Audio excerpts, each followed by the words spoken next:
And for those of you younger girls that are being forced by their parents to marry their cousin from Bangladesh, those of you that are being forced to marry, and they're being told you have to marry this person. Okay, what about this one? And we brought another one, and we brought another one. And they just keep getting uglier for some reason. I don't know what it is, but they keep getting uglier. And the pressure is mounting on you because you're reaching the cultural expiration date. Let me tell you something very strictly, very seriously. If you don't open your mouth,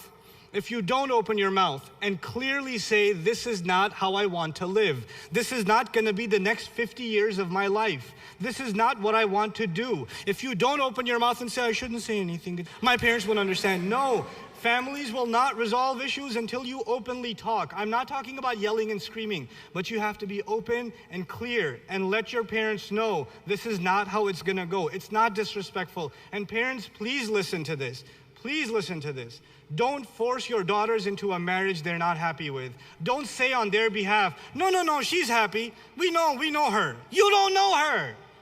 You don't know her. She's not happy. You're just saying that because I'm asking. No, she's okay. They don't know that they come crying to the imams, my father wants me to marry, I guess I should. Have you seen the guy? No, but it's my parents, what can I do? In Islam, you have to obey your parents no matter what. Yes, in Islam, you have to obey your parents no matter what. But also in Islam, parents cannot be unjust. They don't have an open license to do whatever they want. They don't have that either. In Islam, parents and children are supposed to have a trusting relationship, you know?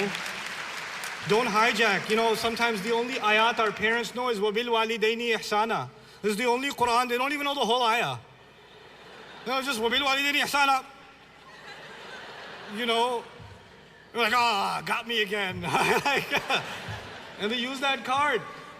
Look, our deen emphasizes the rights of parents more than any other religion known to man. More than any other religion. But our religion also emphasizes fairness and mas'uliyah, the idea of responsibility. Like parents do not get that many rights without having that many responsibilities. And you have responsibilities to your daughters and your sons. You really, really do. Your homework assignment after this lecture, you know what it is? An open, honest, brave conversation with your parents about when you think you should be married, why you think you should be married, what kind of person you think you should marry, and parents, don't flip out. For the young men, can you become men? For God's sake. Listen.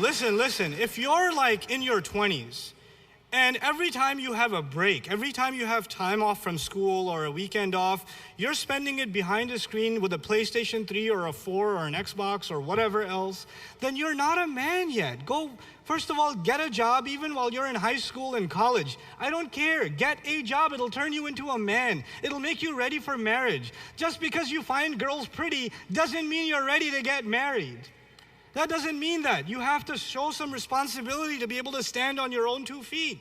And parents of teenage children, if you're not pushing your children to do work, you're like, alhamdulillah, I can afford it. I'm a doctor, I'm an engineer, I'm a business owner. I can afford it, my children don't have to work. Yes, they do, because it's part of their education.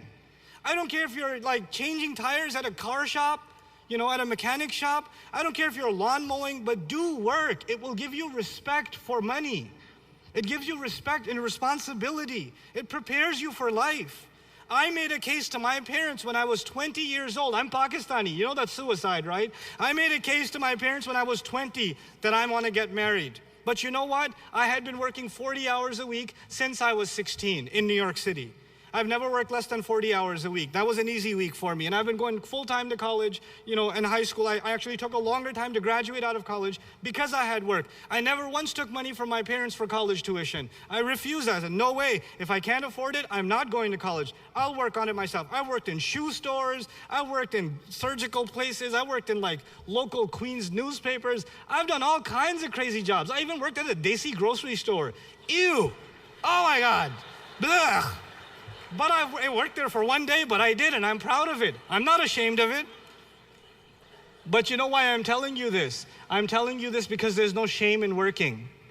It's part of what makes you who you are. I got married at the age of 22, but I can argue I had a right to. I was on my own for quite some time.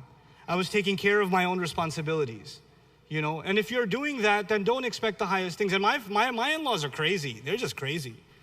You know, I got married 6 months after I got laid off.